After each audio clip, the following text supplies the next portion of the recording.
सकते हैं एक और बोर्ड पेपर लेके मैं आपके सामने उपस्थित हुआ हूँ। अपन ने इससे पहले 2 बोर्ड पेपरों के बारे में बात की थी और आज अपना तीसरा मॉडल पेपर है। देखिए विद्यार्थियों, इस बोर्ड पेपर के अंदर बहुत सारे महत्वपूर्ण क्वेश्चन है, उन क्वेश्चनों का समावेश वो किया गया है और ये प्रश्न आपको 2025 के अंदर जो आपका बोर्ड एग्जाम होगा विद्यार्थियों, उस एग्जाम के अंदर इन्हीं बोर्ड पेपरों में से ही प्रश्न आपको परीक्षा में देखने को मिलेंगे।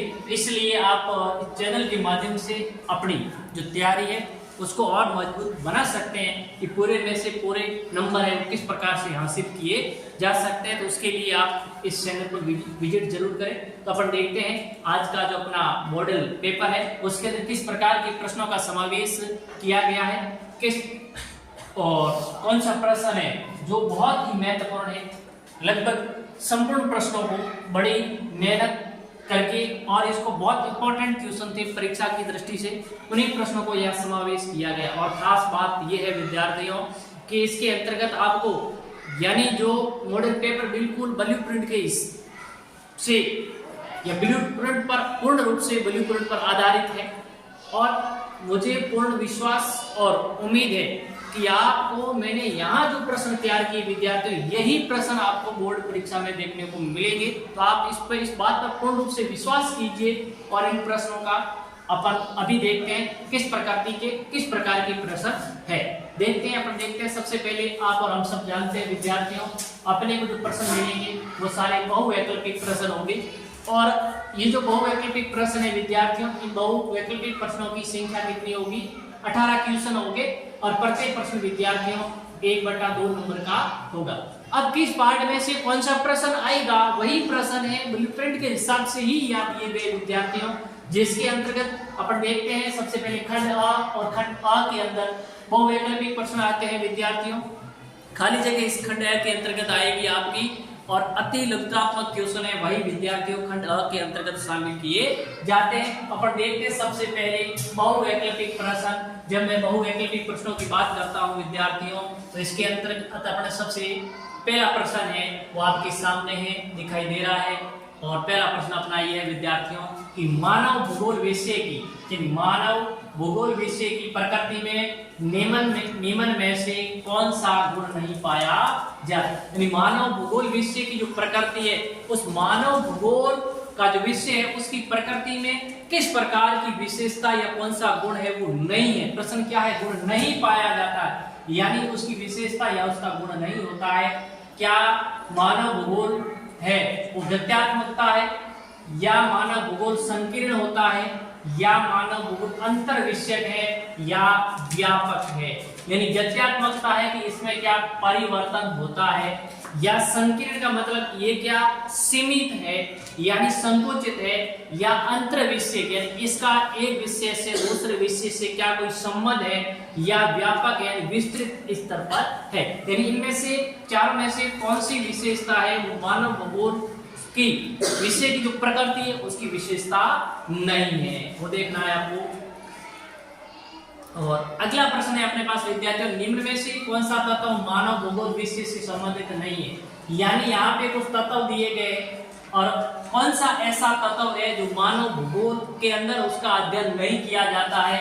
जनसंख्या है, मृदा है, सांस्कृतिक भूदृश्य है, या परिवहन। यानी इन चारों में से किसका मानव भूगोल में अध्ययन नहीं किया जाता।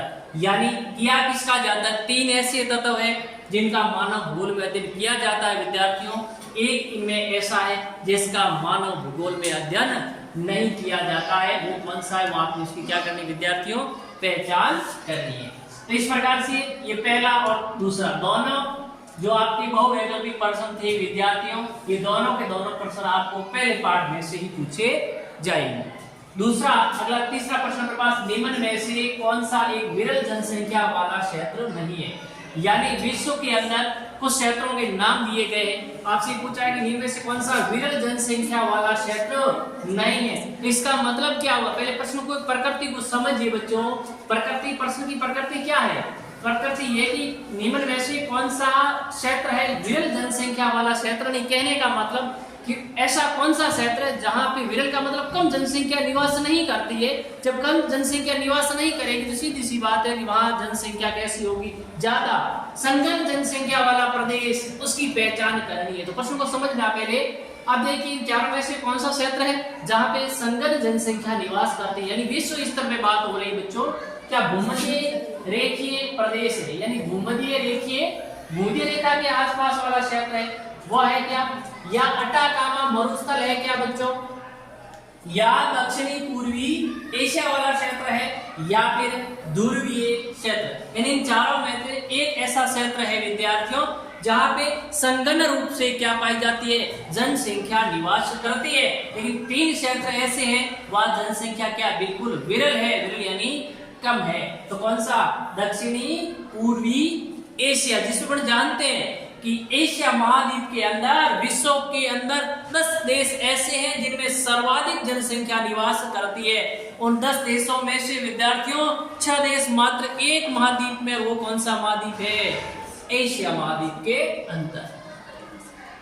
फिर आगे बढ़ते तो ये आपने देखा, ये जो प्रश्न था विद्यार्थियों, तीसरा प्रश्न आपको कहां से मिला था? पहला और दूसरा प्रश्न पहले पार्ट में से, और तीसरा प्रश्न और चौथा प्रश्न विद्यार्थियों आपको कौन से पार्ट में से मिलेगा? दूसरे पार्ट में से मिलेगा।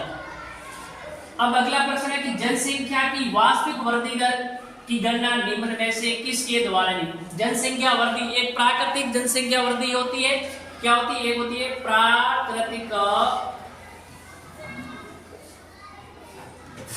जनसंख्या वृद्धि। उसका सूत्र क्या होता है बच्चों? जन्म दर में से किसको घटाते हैं अपन बच्चों? मृत्यु दर। जन्म दर माइनस मृत्यु दर को क्या कहते हैं? प्राकृतिक, यानी जन्म दर माइनस मृत्यु दर। अब इससे जो परिणाम निकलेगा उसको कहते हैं प्राकृतिक जनसंख्या वृद्धि। अब ये पूछ रहा है एक वास्तविक जनसंख्या वृद्धि भी पढ़ा था आपने, पढ़ा था ना? वास्तविक जनसंख्या वृद्धि का सूत्र क्या है? जन्म दर माइनस मृत्यु दर प्लस आप्रवास प्लस उत्प्रवास, या जन्म दर माइनस मृत्यु दर, या जन्म दर माइनस मृत्यु दर प्लस आप्रवास माइनस उत्प्रवास, या जन्म दर प्लस मृत्यु दर। यानी इसमें से कौन सा वास्तविक जनसंख्या वृद्धि दर का सूत्र सही है, उसकी आपको पहचान करनी। अच्छा प्रश्न है विद्यार्थियों परीक्षा की दृष्टि से।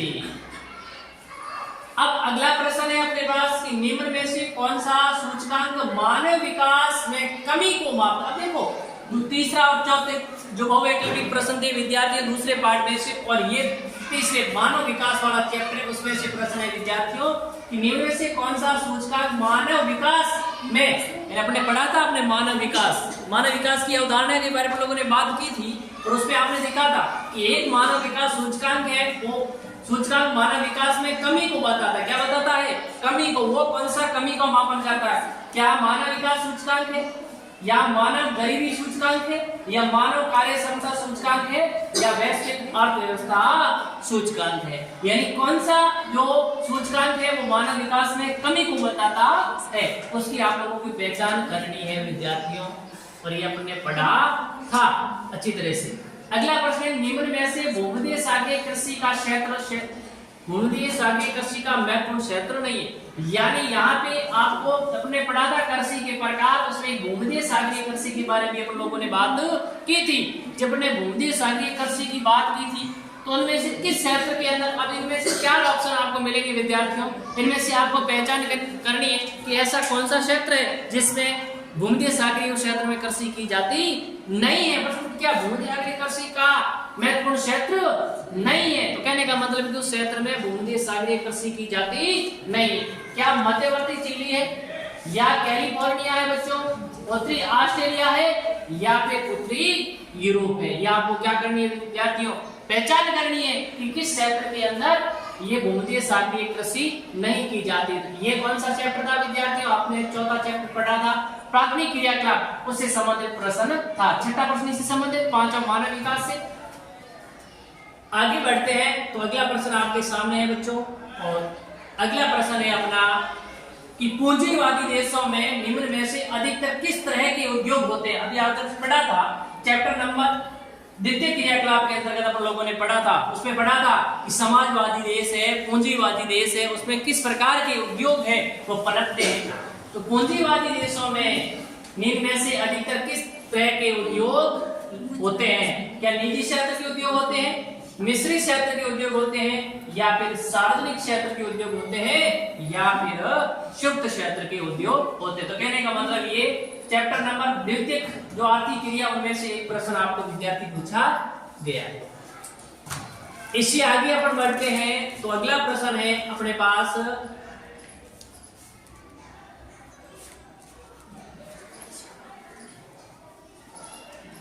कि निम्न में से सेवा सेक्टर का सर्वाधिक महत्वपूर्ण कार्य क्या है? यानी इसे अगला प्रश्न हो गया, यानी निम्न में से सेवा सेक्टर का सबसे महत्वपूर्ण कौन है? यानी सेवा सेक्टर से सबसे ज्यादा महत्वपूर्ण कौन है? या निम्न में से सेवा सेक्टर का सर्वाधिक महत्वपूर्ण कौन है? क्या पूंजी सेवा सेक्टर के लिए सबसे ज्यादा महत्वपूर्ण है, या फिर मशीनरी है वो सेवा सेक्टर के लिए ज्यादा महत्वपूर्ण है, या फिर तकनीकी है वो सेवा सेक्टर के लिए सबसे ज्यादा महत्वपूर्ण है, या फिर जनशक्ति? इसमें कौन सा हो सकता है? कल ये अपन लोगों ने इसके बारे में बात की थी कि सेवा सेक्टर के अंदर सबसे ज्यादा महत्वपूर्ण अहम योगदान होता है वो इन चारों में से किसी एक का है, तीनों का ज्यादा उतना रोल होता है।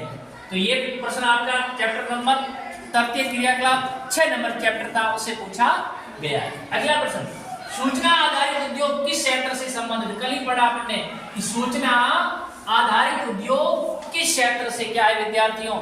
संबंधित है। क्या सूचना आधारित उद्योग होते हैं उसको अपन प्राथमिक क्रियाकलाप होते हैं, या तृतीय,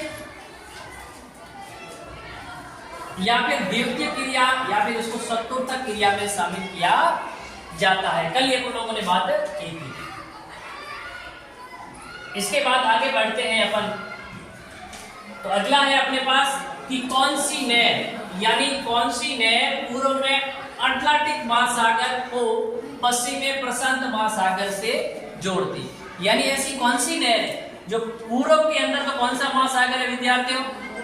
अटलांटिक महासागर को पश्चिम में किसे जोड़ती है? प्रशांत महासागर को। नहर कौन सी है? क्या स्वेद नहर है, या सू नहर है, वेलेंड नहर है, या विद्यार्थियों कौन सी नहर है? पनामा नहर है। तो ये आपको ध्यान रखना है कौन सी नहर है, इस प्रश्न को ढंग से पढ़ना। अगला प्रश्न, विश्व का व्यस्तम व्यापारिक जलमार्ग, यानी विश्व के अंदर अपन जब जलमार्गों की बात की थी तो उसके अंदर देखा था ऐसा कौन सा महासागरीय जलमार्ग है विश्व का जो सबसे ज्यादा क्या है व्यस्त माना जाता है, सबसे ज्यादा बिजी रहने वाला? तो कौन सा है? वो है उत्तरी अटलांटिक समुद्री मार्ग है क्या, या भूमध्य सागरीय हिंद महासागरीय समुद्री मार्ग है, या फिर विद्यार्थी उत्तरी प्रशांत समुद्री मार्ग है, या फिर दक्षिणी अंटार्कटिक समुद्री मार्ग है? यानी इन चारों में से एक आंसर विद्यार्थियों आपका सही होगा जो विश्व का सबसे बिजी जल मार्ग है। इससे आगे बढ़ते अगला प्रश्न है विद्यार्थी, विश्व व्यापार संगठन का मुख्यालय कहाँ है? यानी विश्व व्यापार संगठन की बात अपने की थी, तो विश्व व्यापार संगठन का मुख्यालय है वो कहाँ स्थित है? क्या वियना में है, या फिर रोम में है, या फिर लंदन में है, या फिर जनेवा में? यानी विश्व व्यापार संगठन का मुख्यालय कहाँ है, हेडक्वार्टर कहाँ है विद्यार्थी? वियना में है, या फिर लंदन में है, या फिर रोम में है, या फिर जनेवा में है? तो इस प्रकार से विद्यार्थियों ये कितने क्वेश्चन है? 12 बहुवैकल्पिक प्रश्न है। आपको विद्यार्थियों अपनी एक जो मानव भूगोल के मूल सिद्धांत वाली बुक है उसमें से 12 प्रश्न बहुवैकल्पिक प्रश्न पूछे जाएंगे। तो देखिए चैप्टर नंबर 1 से कितने प्रश्न आते हैं बहुवैकल्पिक विद्यार्थियों? 2 प्रश्न आते हैं। कितने आते हैं? 2 प्रश्न आते हैं। इसी प्रकार चैप्टर नंबर 2 से बहुवैकल्पिक कितने प्रश्न आते हैं विद्यार्थियों? 2 प्रश्न आते हैं। इसी प्रकार चैप्टर नंबर 3 मानव विकास कितना आता है बहुवैकल्पिक विद्यार्थियों? 1 प्रश्न आता है। उसी प्रकार से चैप्टर नंबर 4 प्राथमिक क्रियाकलाप जिससे कितना आता? 1 क्वेश्चन आपका बहुवैकल्पिक आता है। उसके बाद में अगला अपन ने देखा था कौन सा विद्यार्थियों? चैप्टर नंबर 5, और चैप्टर नंबर 5 का नाम क्या है? द्वितीय क्रिया, जिसमें से एक बहुवैकल्पिक प्रश्न है वो आपसे विद्यार्थी पूछा जाता है। इसी प्रकार से अगला चैप्टर नंबर 6 आता है तृतीय और चतुर्थ क्रियाकलाप, जिसमें आपको कितने प्रश्न पूछे जाएंगे विद्यार्थियों? बहुवैकल्पिक तृतीय क्रियाकलाप में से कितने थे विद्यार्थियों? 2 क्वेश्चन। कितने थे? 2। और अगला 7वां पार्ट है क्या? परिवहन और संचार, जिसमें बहुवैकल्पिक कितने प्रश्न पूछे गए विद्यार्थी आपसे? 2 प्रश्न। कितने प्रश्न पूछे गए? 2। और अगला 8वां प्रश्न जो पार्ट है वो अंतरराष्ट्रीय व्यापार वाला विद्यार्थियों, जिसमें से प्रश्न पूछा गया 1। कितने हो गए? 2 4 5 6 7 और 7 और 4 कितने हो गए? 11 11 और 1 कितने हो गए? 12 हो गए। कितने हो गए? तो इस प्रकार से मानव भूगोल वाली बुक है विद्यार्थियों, उसमें से बहुवैकल्पिक कितने प्रश्न आएंगे? 12 प्रश्न। इस चैप्टर से कितने प्रश्न पूछे जाएंगे? ये आप इस बात को बिल्कुल गांठ बांध करके रख लेना। बोर्ड पेपर में भी इसी प्रकार से जिस पार्ट में से मैं यहाँ बता रहा हूँ वही क्वेश्चन उतनी संख्या में ही पूछे जाएंगे। साथ में प्रश्न संख्या भी यही रहेगी, आप ध्यान देना। बोर्ड पेपर होने के बाद जब हम बात करेंगे तब आपको बात ये समझ में आएगी कि क्या हकीकत था और क्या नहीं। आगे बढ़ते हैं। अब अपने पास जो 13वां बहुवैकल्पिक क्वेश्चन आता है वो है आपके पास भारत में पाया जाने वाला सबसे छोटा धार्मिक समुदाय कौन सा? यानी भारत के अंदर धर्म को मानने वाला सबसे छोटा समुदाय है वो कौन सा? क्या मुस्लिम समुदाय है या सिख समुदाय है या ईसाई समुदाय है या फिर कौन सा? जैन। यानी कौन सा समुदाय? अपने यहाँ भारत की बात कर रहे हैं, विश्व की बात नहीं कर रहा हूं। किसकी बात कर रहा हूं? भारत। यानी भारत के अंदर धर्म को मानने वाले लोगों को, यानी किस धर्म के लोग हैं वो सबसे कम धर्म को मानते हैं भारत के अंदर, उसकी आपको क्या करनी है विद्यार्थियों? पहचान करनी है। और अगला है जनगणना 2011 के अनुसार भारत में श्रमिकों का अनुपात कितना था? यानी 2011 की जनगणना के अनुसार भारत में श्रमिकों का अनुपात कितना था? 39.8% था या 34% था या 36.6% था या 42.2% था। इस प्रकार से ये आपका 13 और 14 प्रश्न विद्यार्थियों, दूसरी जो अपने वाली भारत के लोक और अर्थव्यवस्था वाली बुक है उसका चैप्टर नंबर 1 भारत में जनसंख्या का वितरण घनत्व वृद्धि वाला जो पाठ है विद्यार्थी और संगठन, उससे पूछे जाएंगे। कौन सा प्रश्न? 13वां प्रश्न। और कौन सा विद्यार्थियों? 14। इससे आगे बढ़ते हैं अपन लोग। तो अगला प्रश्न है अपने पास पर्वतीय भागों और जंगलों में किस प्रकार की बस्तियां पाई जाती? यानी पर्वतीय क्षेत्र होते हैं या फिर जंगल वाले क्षेत्र होते हैं, उसमें किस प्रकार की मानव बस्तियां पाई जाती है? क्या विखंडित होती है या गुच्छित होती है या परिक्षिप्त होती है या पलीकृत होती है? यानी किस प्रकार की मानव बस्ती पाई जाती? यानी चैप्टर नंबर 2 दूसरी वाली बुक जो भारत के लोक और अर्थव्यवस्था, उसमें से एक ये प्रश्न पूछा गया। इसके बाद आगे अपन देखते तो भारतीय राष्ट्रीय महामार्ग प्राधिकरण का गठन कब किया गया? यानी भारतीय राष्ट्रीय महामार्ग संगठन का या जो आयोग है या जो विभाग है उसकी स्थापना कब की गई? क्या 1975 में की गई या 1985 में की गई, 1995 में की गई या 2005 में की गई? अगला प्रश्न है कि न्यू मैंगलोर बंदरगाह किस राज्य में स्थित है? ये जो एक बंदरगाह है विद्यार्थियों, ये किस राज्य के अंदर स्थित है? केरल में है, गोवा में है या फिर कर्नाटक में है या फिर महाराष्ट्र के अंदर है? और अगला प्रश्न विद्यार्थियों अपने पास कि अम्लीय वर्षा किस प्रकार के प्रदूषण का क्या मानी जाती है? परिणाम। यानी अम्लीय वर्षा किस प्रकार के प्रदूषण का परिणाम है? क्या जल प्रदूषण का है, भूमि प्रदूषण का है, वायु प्रदूषण का है या फिर विद्यार्थियों? यानी अम्लीय वर्षा होती है, क्यों होती है, किसकी वजह से होती है? जल प्रदूषण की वजह से होती है या वायु प्रदूषण की वजह से होती है या भूमि प्रदूषण की वजह से या फिर ध्वनि प्रदूषण की वजह से? इस प्रकार से विद्यार्थियों अपन ने कुल 18 बहुवैकल्पिक प्रश्नों की बात की थी। अब आगे अगला अपना जो प्रश्न नंबर 2 की बात करते हैं तो खाली जगह समझ आएगी विद्यार्थियों। यहाँ पर आपको 10 खाली स्थान देखने को मिलेगी। ठीक है विद्यार्थियों, अब 10 खाली स्थान मिलेगी, प्रत्येक विद्यार्थियों? आधे नंबर की। इसका मतलब पूरा कुल मिलाकर के 5 नंबर की क्या है, खालिस्तान से प्रश्न आपको परीक्षा में पूछे जाएंगे। और 9 प्रश्न आपको कहां से पूछे जाएंगे विद्यार्थियों? बहुवैकल्पिक प्रश्न पूछे जाएंगे। अब देखते हैं किस पार्ट में से खाली जगह है वो आने की पूर्ण रूप से संभावना है। ब्लूप्रिंट क्या कहता है? पहला देखिए, पहली खालिस्तान देखिए विद्यार्थियों, तकनीकी किसी समाज के खालिस्तान विकास को सूचक होती है। यानी तो तकनीकी है वो किसी समाज के किस स्तर के विकास को बताती है। इसका मतलब पहली खालिस्तान पहले पार्ट में से ही है। कौन से पार्ट में से विद्यार्थियों? पहले पार्ट में। फिर चलते हैं कि जन्म दर का परिक्रम, मतलब जन्म दर की गणना किससे की जाती है? इसका मतलब ये खाली जगह कौन से पार्ट में से? दूसरा, यानी जो अपने मानव भूगोल के मूलभूत सिद्धांत वाली जो बुक है उस किताब में से दूसरा। फिर आगे बढ़ते हैं तो अगला जनसंख्या में परिवर्तन से, जनसंख्या परिवर्तन किससे व्यक्त करते हैं? इसका मतलब ये खालिस्तान भी दूसरे पार्ट में से।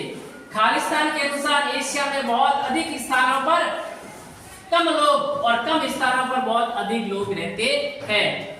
खालिस्तान ये कौन कहता है? किसके अनुसार? एशिया के अंदर ये बहुत अधिक स्थान ऐसे है जहाँ पे कम लोग रहते हैं और कम जगह ऐसी है जहाँ पे बहुत अधिक लोग निवास करते हैं। इसका मतलब पहली खालिस्तान पहले पार्ट में से, दूसरी, तीसरी और चौथी, 3 खालिस्तान कौन से पार्ट में से मिलेगी बच्चों आपको? दूसरे पार्ट में से। कौन से पार्ट में से मिलेगी? दूसरे पार्ट में से। अगली है कि स्थानांतरित कृषि को मैक्सिको में क्या कहते हैं? यानी कृषि का प्रकार है। आदिमकालीन कृषि को विद्यार्थी ने पढ़ा था कि स्थानांतरित कृषि कहते हैं और इस स्थानांतरित कृषि को विश्व के अंदर अलग अलग देशों में इसको अलग अलग नाम से पुकारा जाता है। इसी प्रकार से एक देश है मैक्सिको। अब इस देश में इस प्रकार की कृषि को क्या कहा जाता है? तो 5वीं खालिस्तान कौन सा? चैप्टर नंबर 4, प्राथमिक क्रियाकलाप से संबंधित। अगला, वैश्विक तंत्र में क्रांति लाने का काम किसने किया है? विश्व स्तर पर जो क्रांति लाने का काम है वो किसने किया है? वो ध्यान। इस प्रकार से ये जो आपका परिवहन वाला पार्ट है ना विद्यार्थी, नहीं, ये जो आपका तर्कीय क्रियाकलाप वाला पार्ट है उसमें से खाली जगह पूछी नहीं। तो इस प्रकार से 6 खालिस्तान पहले वाली बुक में से मानव भूगोल के मूलभूत सिद्धांत उसमें से पूछी जाएगी। 6 कहां से आएगी ये भी ध्यान रखना। पहली खालिस्तान किस पार्ट से मिलेगी आपको विद्यार्थियों? पहले पार्ट से। दूसरी खालिस्तान, तीसरी खालिस्तान और चौथी खालिस्तान कहां से मिलेगी? दूसरे पार्ट में से। फिर 5वीं खालिस्तान कहां से मिलेगी विद्यार्थियों? चौथे पार्ट में से, यानी प्राथमिक क्रियाकलाप में से। छठी खालिस्तान कहां से मिलेगी विद्यार्थियों? तर्कीय क्रियाकलाप वाला चैप्टर से। इस प्रकार 6 खालिस्तान अपने मानव भूगोल के मूलभूत बुक वाली किताब में से ही आपको परीक्षा में देखने को मिलेगा। आगे बढ़ते हैं विद्यार्थियों, तो देखिए छठा हो गया, 7वां है प्रयागराज और पाटलिपुत्र किस प्रकार के नगर है? प्रयागराज और पाटलिपुत्र किस प्रकार के नगरों का उदाहरण है? अंबाला, जालंधर और महू किस प्रकार के नगरों का उदाहरण है? यानी इसको किस प्रकार के नगर के नाम से जानते हैं? अगला, खालिस्तान बस्तियां प्राय उपजाऊ जलोढ़ मैदानों और उत्तर पूर्वी राज्यों में पाई जाती है। तो वहां किस प्रकार की बस्तियां? लेकिन जलोढ़ मैदान है या उत्तर पूर्वी भारत की जो राज्य है उसमें किस प्रकार की बस्तियां है वो पाई जाती है। इसका मतलब ये हुआ विद्यार्थियों कि 7वीं, 8वीं और 9वीं तीनों की तीनों खालिस्तान किस पार्ट में से? मानव बस्तियां। दूसरी वाली अपनी जो बुक है भारत के लोक और अर्थव्यवस्था, उसमें चैप्टर नंबर 2 मानव बस्तियां, वहां से 3 खालिस्तान उस चैप्टर में से पूछी जाएगी। कौन कौन सी? 7वीं, 8वीं और 9वीं। 10वीं देखो, जुआरी नदी के मुहाने पर खालिस्तान कौन सा बंदरगाह है वो स्थित है? जुआरी नदी है उसके मुहाने पर कौन सा बंदरगाह स्थित है? इस प्रकार से विद्यार्थियों कुल 10 खालिस्तान पूछी जाएगी। प्रत्येक खालिस्तान कितने नंबर की है? आधे नंबर की है। पहले वाली किताब में 6 और दूसरी वाली किताब में से 4। अब तीसरे प्रकार का अपन प्रश्न की बात करते हैं विद्यार्थियों। आपको अगला तीसरे प्रकार के प्रश्न मिलेंगे, अति लघुत्रात्मक क्वेश्चन। किस प्रकार के प्रश्न मिलेंगे? अति लघुत्रात्मक क्वेश्चन। अब ये प्रत्येक प्रश्न विद्यार्थियों 1 अंक का होगा। कितने अंक का होगा? 1 अंक का होगा। और ये प्रश्न संख्या में कितने हो गए विद्यार्थियों? 9 प्रश्न पूछे जाएंगे। कितने प्रश्न पूछे जाएंगे? 9 प्रश्न आपसे पूछे जाएंगे, जिसमें अपने एक पहला प्रश्न ले असंशोधित जन्म दर को परिभाषित करते, इसका क्या लिखना है? सूत्र। अशोधित जन्म दर किसे कहते हैं और इसका सूत्र क्या होता है? इसका मतलब ये प्रश्न पाठ नंबर 2 में से पूछा है। अगला, मानव विकास सूचकांक को बढ़ाने के लिए कोई जो उपाय लिखिए। मानव विकास सूचकांक है, उसको किस प्रकार से बढ़ाएंगे आप लोग क्या उपाय करेंगे ताकि मानव विकास सूचकांक है, उस मानव विकास की सूचकांक का स्कोर में क्या की जा सके? वृद्धि की जा सके। इसका मतलब चैप्टर नंबर 3 मानव विकास वाले में से पूछा गया। अगला, परिवहन दूरी को किस प्रकार मापा जाता? कल अपन लोगों ने बात की थी कि परिवहन दूरी को कैसे क्या मापा जाता। तो चैप्टर नंबर कौन सा विद्यार्थियों? 6 तर्क और चतुर्थ क्रिया कलाम में से प्रश्न पूछा गया। अगला, पत्तनों का वर्गीकरण उनकी अवस्थिति के आधार पर कीजिए, यानी बंदरगाहों का वर्गीकरण उसकी अवस्था के आधार पे करना है। इसका मतलब ये 4 अति लब्धात्मक क्वेश्चन पहले वाले किताब में से आपको पूछे गए हैं विद्यार्थी। कितने? 4। कौन सा? ये आपका दूसरे पार्ट में से, ये मानव विकास वाला तीसरे पार्ट में से, परिवहन दूरी और ये छठा पार्ट जो क्रियाकलाप और पत्रों का वर्गीकरण परिवहन वाला जो पार्ट है ना, परिवहन वाला पार्ट है, उसके अंदर से ये पूछा गया है। अगला, जनसंख्या विस्फोट की प्रवस्था से आप क्या समझते हैं? दूसरे वाले अपने भारत के लोग अर्थव्यवस्था वाली बुक है, उसमें अपने पढ़ा था जनसंख्या विस्फोट की। वहां जनसंख्या को अब प्रवस्था को 4 भागों में बांटा गया था। उसमें एक अपने देखा था जनसंख्या विस्फोट की अवस्था कौन सी है और उसे क्या अभिप्राय है, उसके क्या लक्षण है, उसकी बात की गई। अगला, भारत में जनसंख्या वृद्धि के घटक कौन से? भारत में जनसंख्या में जो वृद्धि होती है उसके घटक कौन से जिम्मेदार है? तो इसका मतलब ये दोनों, पांचवा और छठा दोनों अति लब्धात्मक क्वेश्चन जो भारत के लोग अर्थव्यवस्था वाली बुक के पहले वाले चैप्टर में से पूछे गए। और अगला, हरियाली परियोजना क्या है? यानी राज्य सरकार द्वारा संचालित है या फिर केंद्र सरकार के द्वारा संचालित है, ये होती क्या है? जो चैप्टर नंबर 4 और जो मानव भूगोल नहीं दूसरे वाली भारत के लोगों अर्थव्यवस्था चैप्टर नंबर 4 और जिसका नाम क्या है? जल संसाधन, उनमें से ये प्रश्न पूछा है। अगला है आपके पास पवन हंस किन 2 क्षेत्र में? पवन हंस ये किन 2 क्षेत्रों में सेवा देता है? किस प्रकार के क्षेत्र में पवन हंस जो हेलीकॉप्टर विद्यार्थी, ये क्या है? पवन हंस क्या है? हेलीकॉप्टर है। ये किस प्रकार की क्षेत्रों में सेवा देता है? किन 2 क्षेत्रों में सेवा प्रदान करेगा? और अगला, भू प्रदूषण के प्रमुख स्रोत, यानी जमीन या भू प्रदूषण जो हो रहा है उसके मुख्य स्रोत कौन से, उसके आपको क्या लिखने विद्यार्थियों? नाम लिखने। तो इस प्रकार से कुल कितने प्रश्न पूछे गए अति लब्धात्मक विद्यार्थियों? 9 प्रश्न पूछे गए। 4 प्रश्न पहले वाली बुक जो अपने भारत के मतलब जो मानव भूगोल के मूलभूत सिद्धांत वाली बुक में से, और 5 प्रश्न है आपको मानव भूगोल के जो अपनी जो भारत के लोग और अर्थव्यवस्था है उस बुक में से पूछे गए।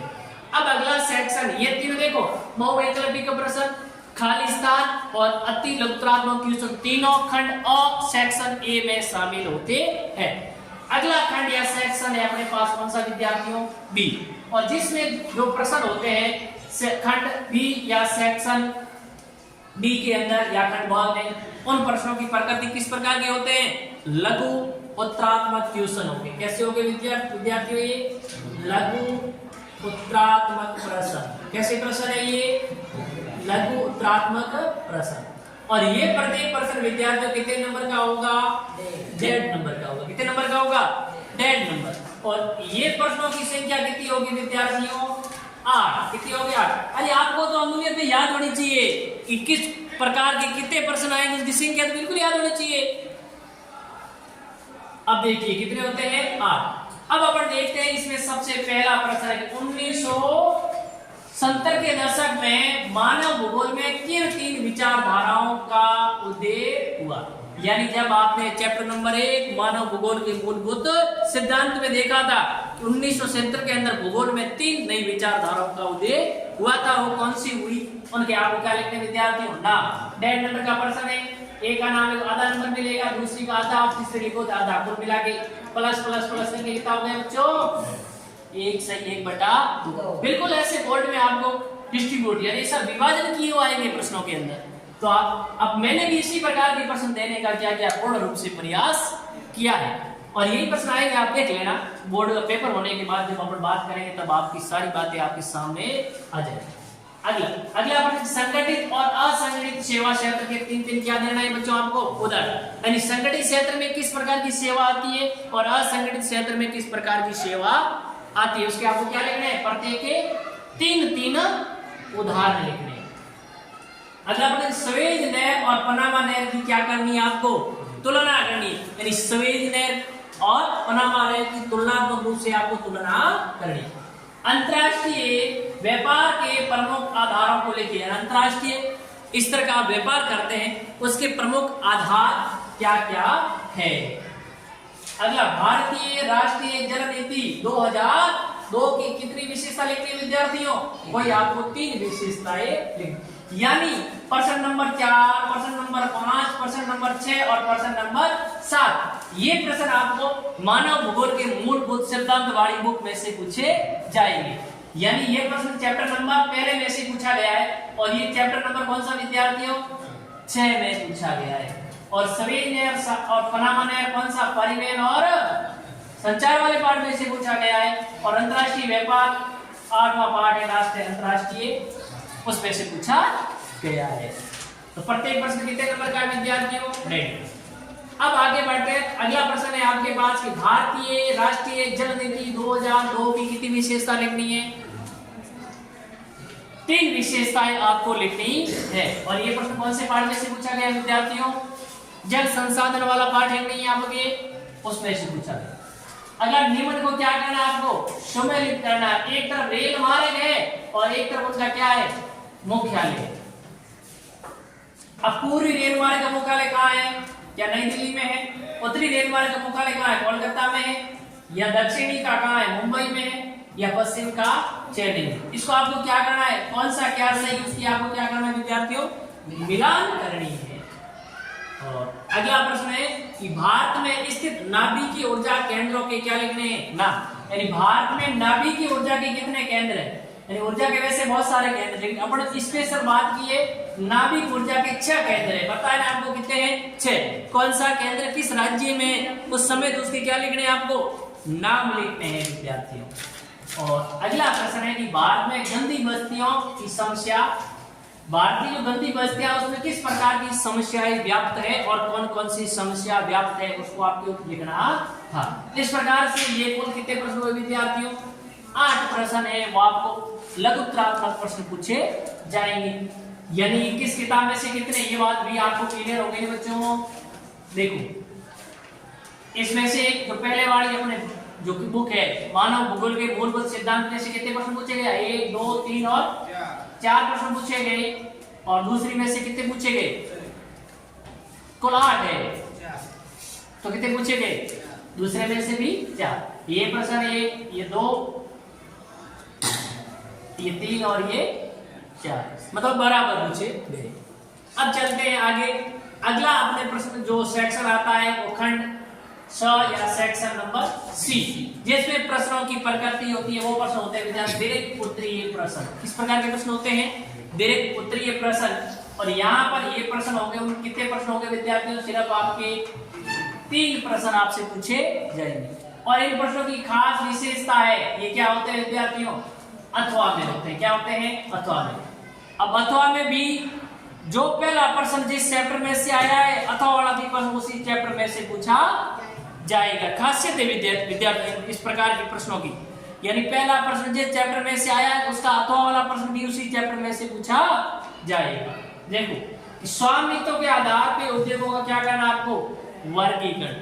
आपने चैप्टर नंबर 5 द्वितीय क्रियाकलाप के अंदर पढ़ा था, उद्योगों के प्रकार की बात की थी, तो उसमें हमने देखा था स्वामित्व के आधार पे उद्योगों का हमने क्या किया था विद्यार्थियों वर्गीकरण किया था, उसको बताना है। और यहाँ प्रत्येक प्रश्न कितने नंबर का होगा विद्यार्थियों 3 नंबर का होगा। कितने नंबर का होगा 3।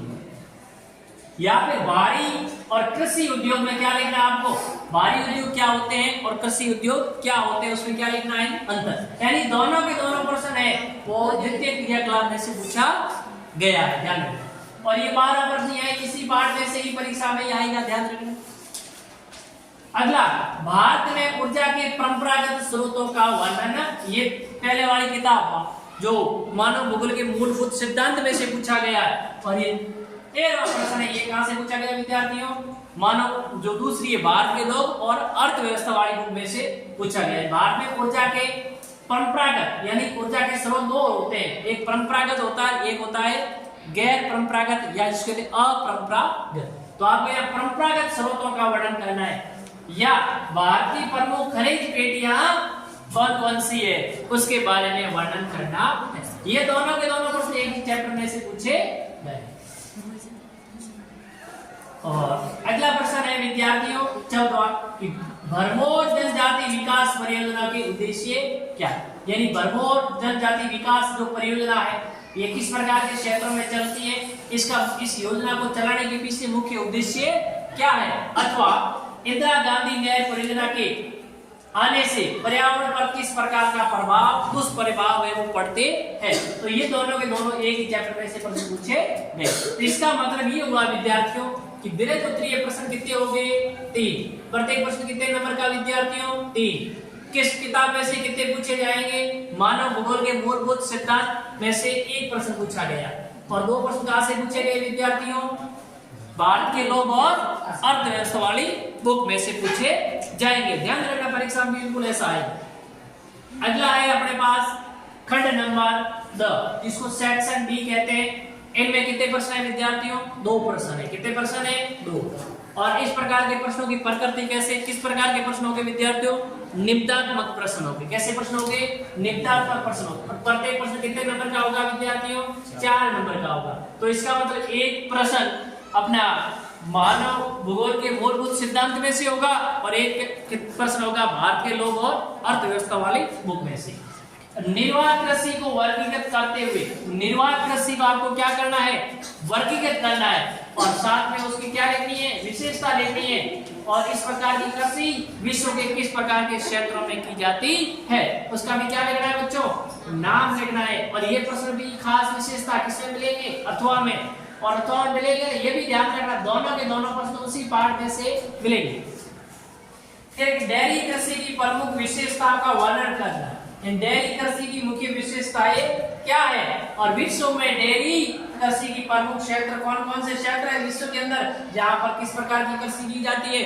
डेयरी कृषि की जाती है। इस प्रकार से इस प्रकार के प्रश्न आपसे पूछे जाने की पूर्ण रूप से संभावना है। अगला प्रश्न है कि भारत में भूमि उपयोग के वर्गीकरण, यानी भारत में भूमि का उपयोग करने के आधार पर उसका क्या किया गया है? वर्गीकरण किया गया है। तो वो वर्गीकरण आपको बताना है। अथवा भारत की कृषि के प्रमुख प्रकार है, भारत में कितने प्रकार की कृषि क्या की जाती है। तो ये दोनों के दोनों प्रश्न विद्यार्थियों एक ही पाठ में से आपको पूछे गए। तो इस प्रकार से ये जो आपको 15वां और 16 प्रश्न मिलेगा वो निबंधात्मक प्रकृति के प्रश्न मिलेंगे। दोनों के दोनों प्रश्न अथवा में आपको दिए जाएंगे। इससे आगे बढ़कर अगला प्रश्न आपका खंड यह जिसको मैं सेक्शन ई कहता हूं विद्यार्थियों, यहाँ 2 प्रश्न पूछे जाएंगे मानचित्र से संबंधित होंगे। एक भारत का मानचित्र संबंधित प्रश्न पूछा जाएगा और एक विश्व के मानचित्र से संबंधित। दिए गए विश्व के मानचित्र में निम्न, यानी आपको ये प्रत्येक मानचित्र का प्रश्न कितने नंबर का होगा विद्यार्थियों? 2 नंबर का होगा। वहां पे 4 जगह दी जाएगी और प्रत्येक जगह कितने नंबर की होगी विद्यार्थियों? आधी। और चारों की 4 जगह आपको परीक्षा में भरनी बहुत क्या होती है विद्यार्थियों? जरूरी होगी, तभी जाकर के आपको 2 नंबर मिलेंगे, वरना नहीं। ये विश्व के मानचित्र में दर्शाना है कि मुंबई कहाँ पे है, मेलबर्न कहाँ पे है, लंदन कहाँ पे है और न्यूयॉर्क कहाँ पे है।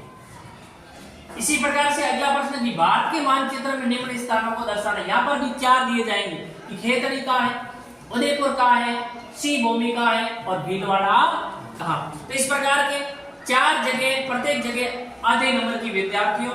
तो 1/2 × 4 बराबर कितने होंगे विद्यार्थियों? 2।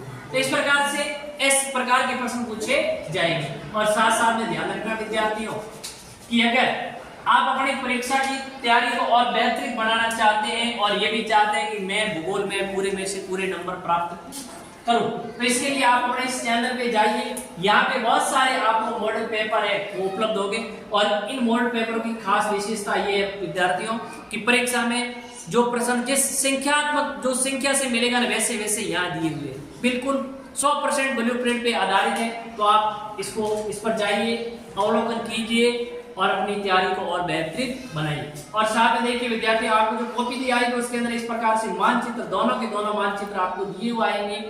एक ये जैसे मैंने दिया है विश्व का मानचित्र है ये विद्यार्थी यहाँ पे, और इसी प्रकार से आपको एक और दिया होगा कि इसका भारत का मानचित्र। तो इस प्रकार से बिल्कुल व्यवस्थित है। तो आप इनको अभ्यास कीजिए, बोर्ड पेपर को निकालिए, प्रिंट निकालिए, तो किस प्रकार से कौन सी जगह कहाँ है भरिए, अभ्यास कीजिए। तो आप एक बार जरूर विद्यार्थियों इस मॉडल पेपर का अवलोकन जरूर करें, ताकि आप अपनी जो तैयारी है उस तैयारी को और मजबूत और धारदार बना सके।